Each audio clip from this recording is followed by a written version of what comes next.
नमस्कार दोस्तों, आपका स्वागत है आरसी न्यूज में। केंद्र का प्रधानमंत्री ने दौरा किया है और उस एटम केंद्र पर जाकर के वहां पर जो विशेषज्ञ हैं, वहां पर जो लोग हैं, उनसे प्रधानमंत्री चीजों को समझ रहे हैं इस एटम केंद्र का दौरा करके। ये तस्वीरें राष्ट्रपति व्लादिमीर पुतिन के साथ प्रधानमंत्री नरेंद्र मोदी वहां पर पहुंचे हैं और इस एटम केंद्र की जो विशेषताएं हैं उसके बारे में प्रधानमंत्री नरेंद्र मोदी जानकारी ले रहे हैं। और ये जो एटम केंद्र है, ये इसका दौरा प्रधानमंत्री का कितना महत्वपूर्ण है और इस एटम केंद्र की क्या कुछ खासियत है, इस पर बात करने के लिए हमारे संवाददाता अमृतपाल सिंह फोन लाइन पर जुड़ चुके हैं हमारे साथ। अमृत, ये एटम केंद्र का दौरा प्रधानमंत्री के कार्यक्रम में शामिल तो था ही, तो प्रधानमंत्री ने यह दौरा किया है, क्या कुछ खास है इस एटम केंद्र के दौरे में और इस एटम केंद्र की क्या विशेषता है? देखिए, एसेंशली आप एक सिग्नलिंग कर रहे हैं इसको चूज करके कि आप जो न्यूक्लियर एनर्जी है उसको आप पीसफुल पर्पसेस के लिए यूटिलाइज करना चाहते हैं, क्योंकि बड़ी आशंका ये जताई जा रही थी कि क्योंकि रूस के पास न्यूक्लियर हथियार हैं तो क्या यूक्रेन पर कोई न्यूक्लियर अटैक हो सकता है। तो रशियंस ने इंसिस्ट किया था कि प्रधानमंत्री मोदी इसको क्योंकि वो दुनिया की सबसे बड़ी डेमोक्रेसी के लीडर हैं, तो इसको अगर विजिट करेंगे तो एक तरह की दुनिया को सिग्नलिंग होगी कि रूस जो न्यूक्लियर एनर्जी के पीसफुल यूजेस पर की एडवोकेसी करता है। तो प्रधानमंत्री एसेंशली इस, जैसे आपने देखा इन विजुअल्स में कि इंटरैक्ट किए और उनको ब्रीफिंग दी गई और राष्ट्रपति पुतिन खुद उनके साथ मौजूद थे, तो उनको एक तरह से ब्रीफ किया गया कि ये कैसे यूज करते हैं अपनी न्यूक्लियर एनर्जी को। और क्योंकि इंडिया और भारत और रूस की भी एक सिविल न्यूक्लियर पार्टनरशिप है, हम थोड़ी देर पहले बात कर रहे थे कुडानकुलम न्यूक्लियर पावर प्लांट्स की, तो भारत ने जो कुडानकुलम न्यूक्लियर रिएक्टर्स हैं वो उसके रूस की मदद से बनाए हैं। दो रिएक्टर्स 1000 मेगावाट के तो ऑलरेडी ऑपरेशनल हैं, दो और एडवांस स्टेजेस पे हैं। तो ये सिग्नलिंग है, ये सिंबलिज्म है। मैं आपके पास लौटता हूँ, आप हमारे साथ फोन लाइन पर बने रहिएगा, आपके पास अभी लौटता हूँ। कुछ जानकारी देते हैं इस एटम प्रदर्शनी केंद्र के महत्व पर। परमाणु ऊर्जा के क्षेत्र में रिसर्च को बढ़ावा देने और परमाणु का उपयोग नागरिक क्षेत्र में बढ़ाने के लिए इस एटम सेंटर की भूमिका बड़ी अहम है। रूस यात्रा के दौरान प्रधानमंत्री नरेंद्र मोदी ने मॉस्को स्थित इसी एटम सेंटर को देखा, जिसकी तस्वीरें आप अभी देख रहे हैं, और राष्ट्रपति पुतिन भी इस दौरे के दौरान प्रधानमंत्री नरेंद्र मोदी के साथ रहे। ये देखिए किस तरह से उस मॉडल का भी अवलोकन कर रहे हैं प्रधानमंत्री नरेंद्र मोदी राष्ट्रपति पुतिन के साथ। हमारे संवाददाता अमृतपाल सिंह जुड़े हुए हैं। अमृत, हम बात कर रहे थे इस एटम प्रदर्शनी केंद्र की अहमियत की, इसकी खासियत की, जो कि मॉस्को में स्थित है। इसमें तमाम चीज़ें जो कि परमाणु ऊर्जा के इस्तेमाल से जुड़ी चीज़ें हैं, वो सारी चीज़ें जो अब तक, जिसे कहते हैं कि मानव सभ्यता को एटम के बारे में, उसके उपयोग के बारे में जितनी जानकारी है, लगता है कि ये सारी चीज़ें इसमें समाहित हैं।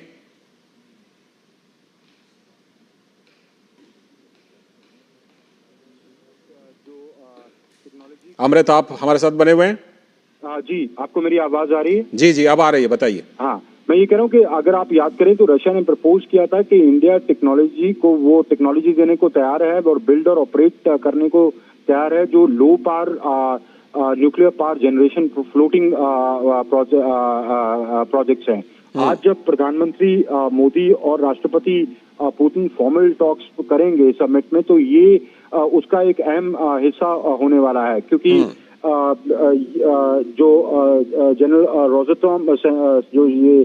रोजेटॉम जो सेंटर है, जिसको प्रधानमंत्री ने कुछ देर पहले विजिट किया, ये एसेंशली जैसे आपने बताया कि रिसर्च न्यूक्लियर एनर्जी पर न्यूक्लियर एनर्जी कैसे यूटिलाइज की जाए पीसफुल पर्पसेस के लिए। हालांकि आप न्यूक्लियर एनर्जी यूज करते हैं एनर्जी सिक्योरिटी के लिए भी और डिफेंस के लिए भी। आपने एक रशियन सबमरीन लीज पे ली हुई है, न्यूक्लियर पावर्ड सबमरीन लीज पे ली हुई है। तो आपकी जो कोऑपरेशन है वो एटॉमिक एनर्जी की सिविल के क्षेत्र में भी है, डिफेंस के क्षेत्र में भी है, पर युद्ध के लिए या डिस्ट्रक्टिव पर्पसेस के लिए या बम बनाने के लिए ना आप वकालत करते हैं, और रशिया भी यही कहता है। हालांकि उसके पास न्यूक्लियर आप दोनों ही न्यूक्लियर पावर्स हैं, आप दोनों के पास ही न्यूक्लियर बॉम्ब्स हैं, पर आप दोनों ये कहते हैं कि ये हम यूज नहीं करेंगे।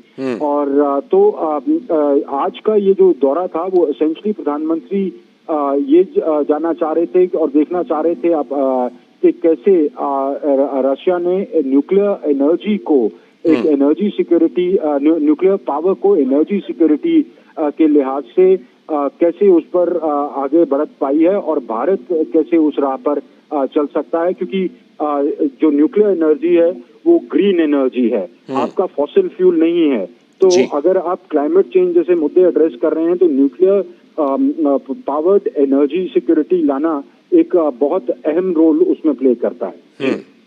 और जिस तरह से कि प्रधानमंत्री नरेंद्र मोदी इस एटम प्रदर्शनी केंद्र का दौरा कर रहे हैं, वहाँ की चीज़ों को समझ रहे हैं, क्या इस बार की शिखर सम्मेलन में, दोनों देशों के शिखर सम्मेलन में इससे जुड़ा हुआ भी कुछ, इससे जुड़ा हुआ चर्चा, इससे जुड़ी कोई समझौता, कोई एमओयू, ये सब भी कुछ हो सकता है क्या टेक्नोलॉजी को लेकर के, एटम टेक्नोलॉजी को लेकर? अमृत, बिल्कुल, बहुत अहम अब समझौता होता है कि नहीं वो देखना होगा कि क्या क्या एमओयू साइन होते हैं, पर इस पर बातचीत जरूर होगी दोनों लीडर्स के बीच में, क्योंकि कुडानकुलम के जो 2 न्यूक्लियर रिएक्टर्स हैं वो अपने एडवांस स्टेजेस पे हैं। तो प्रधानमंत्री चाहते हैं कि अगर आपको एनर्जी अपनी नीड्स को मीट करना है और उनको, जैसे ग्लोबल सप्लाई चेन डिस्ट्रप्शंस हुई हैं, अगर एनर्जी की आपने सिक्योरिटी को मेंटेन करना है तो कैसे लगातार वहां से आपको टेक्नोलॉजी, आपको यूरेनियम, आपको लो पावर्ड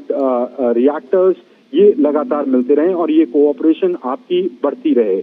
तो इस पर जरूर विस्तार से दोनों लीडरशिप के बीच में बात होगी आज की जो शिखर वार्ता है उसमें। और जिस तरह से कि जो परमाणु ऊर्जा है उसके शांतिपूर्ण इस्तेमाल को लेकर भारत भी लगातार कोशिश कर रहा है, भारत में इस्तेमाल हो भी रहा है, लेकिन जो लेटेस्ट टेक्नोलॉजीज हैं शांतिपूर्ण इस्तेमाल के लिए, क्या रूस की तरफ से उन टेक्नोलॉजीज को भारत लाने पर बात हो सकती है और उससे भारत को खास तौर पर जिसे कहते हैं कि एक सस्टेनेबल एनर्जी, ऊर्जा उत्पादन में एक काफी बड़ी सहायता मिल सकती है?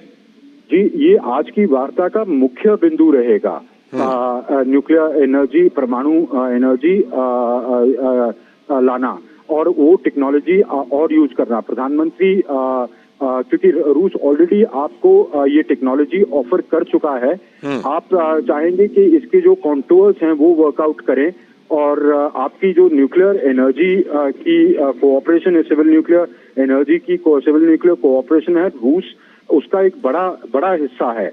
और भी कुछ मुल्क हैं पर रूस उसका बड़ा हिस्सा है। कुडानकुलम आपका एक बहुत बड़ा पावर प्रोजेक्ट है, ऑलरेडी 2000 मेगावाट के पावर यूनिट्स ऑलरेडी चल रहे हैं, पर भारत की जितनी आबादी है, भारत की जितनी जिस रेट पर भारत ग्रो कर रहा है, उस ग्रोथ को मेंटेन करने के लिए या उस ग्रोथ को और बढ़ाने के लिए आपको ग्रोथ इंजन्स गजल करने होंगे, जिसके लिए आपको एसेंशियली एनर्जी सप्लाई चाहिए। और एनर्जी सप्लाई जब आप बात करते हैं कि हम दुनिया के क्लाइमेट चेंज जो हो रहा है उसको कैसे मिटिगेट किया जाए, हम उसमें आप एक ग्लोबल लीडरशिप प्ले करना चाहते हैं, तो आप अपना कार्बन फुटप्रिंट कम करना चाहते हैं। तो कार्बन फुटप्रिंट जिस हिसाब की अभी रिसर्च की स्थिति है दुनिया में, आप सोलर पावर, विंड पावर, इन पर रिसर्च तो हो रही है। आपने भी पहल की है इंटरनेशनल सोलर अलायंस को इतने बड़े लेवल पे लेके जाना और फ्रांस के साथ शुरू करना, पर आपको उस ग्रीन एनर्जी प्रोडक्शन का न्यूक्लियर एनर्जी आज भी सबसे बड़ा कंपोनेंट रहता है। तो आप न्यूक्लियर एनर्जी शांतिपूर्वक पूर्ण चीजों के लिए तो करें ही, पर एक बड़ी समस्या है फुकुशिमा के एक्सीडेंट के बाद कि कैसे आप इसको सेफ उसके सेफ गार्ड्स कर सकें। तो वो वैसी टेक्नोलॉजीज और वैसी रिसर्च के कल को अगर कोई दुर्घटना होती है, आपको भोपाल की आपने स्थिति देखी थी, उससे कई गुना भयानक स्थिति होगी, क्योंकि भोपाल केमिकल था और ये न्यूक्लियर पावर है। तो इसको ऐसी टेक्नोलॉजीज लाना जहां जिसमें इनबिल्ट सेफ्टी गार्ड्स हों। तो ये इसमें रूस ग्लोबल लीडर है। जैसे इस सेंटर में काफी कटिंग एज रिसर्च होती है, जिसका दौरा प्रधानमंत्री ने किया। तो आज की वार्ता में ये मुख्य बिंदु रहेगा। जी, जिस तरह से अमृत, हम जानते हैं कि एक वो भी दौर रहा जब क्रायोजेनिक इंजन भारत को खुद बनाना पड़ा, क्योंकि उस समय पश्चिमी देशों का दबाव था। लेकिन अब जाकर ऐसा लगता है कि दौर बदल गया है और अब रूस से इस तरह की जो टेक्नोलॉजी है वो भारत को आसानी से मिल सकती है। जी, अब तो आपने थ्रेशोल्ड पार कर लिया ना। अब तो आपने न्यूक्लियर टेस्टिंग कर ली। अब आप घोषित न्यूक्लियर पावर हैं। तो अब आप पर जो रिस्ट्रिक्टिव रेजीम्स लागू होती थी, वो आपने धीरे धीरे करके कूटनीति के सहारे दुनिया को कन्विंस किया और अपनी मंशा साफ की कि देखें, हम इसको कहीं किसी के अगेंस्ट नहीं यूज करना चाहते, पर हम एक पैरिटी लाना चाहते हैं। बाकी आपका जो सिविल न्यूक्लियर प्रोग्राम है वो ओपन है दुनिया को देखने के लिए कि आप उस पर कैसे आगे बढ़ रहे हैं। तो रूस उसका एक अहम हिस्सा है और भारत की रूस ने लगातार इस पे मदद की है। और प्रधानमंत्री मोदी राष्ट्रपति पुतिन से यही आह्वान करेंगे कि ये जो पार्टनरशिप है ये लगातार चलती रहे और आगे और इसको मजबूत कैसे किया जाए। जी, आपका बहुत बहुत धन्यवाद दोस्तों, हमारे YouTube चैनल आरसी न्यूज को देखने के लिए। आप ऐसे ही बड़ी खबरों को देखने के लिए हमारे चैनल को सब्सक्राइब और लाइक कर सकते हैं।